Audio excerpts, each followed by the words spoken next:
Well, to continue on with the discussion about FD lenses for the Canon EOS system and specifically for the T2i, I wanted to show what it looks like in some of the situations where the FD lens isn't exactly practical. And that's going to be in bright sunlight. And I'm about to show you a piece of footage that really shows up that effect that is called either the bright spot or the halo. Take a look. You're going to have to forgive the audio because I'm using the microphone that's built into the camera for this. Mainly, this is something I want you to see using an FD lens out in bright sunlight. And the effect that we're after is what's known as the bright spot or the halo that shows up in the center of the image. And this is just one of the negatives when it comes to using FD lenses. This one, by the way, is the 28mm f2.8 Tokina FD lens. And I'm going to pan across here a little bit, and you want to see the bright spot that's moving at the center. And all that is, well, it's just simply light that's coming through the adapter. And it does get magnified on the center of the sensor, or at least I assume that's the way that works. Either way, it gives you a problem. So what it comes down to, it's a situation where you can't use the FD lenses.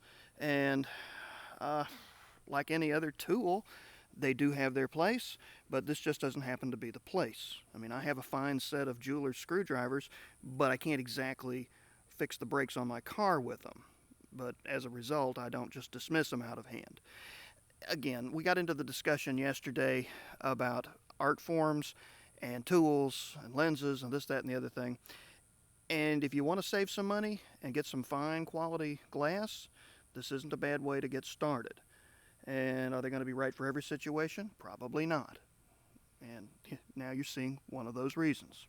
Now, oddly enough, it's a little hard to see there, but I wanted you to also see some footage I shot. Now, that was with the 28mm lens, and I think I mentioned that. I shot some with the 50mm lens, and you can really see the bright spots showing up.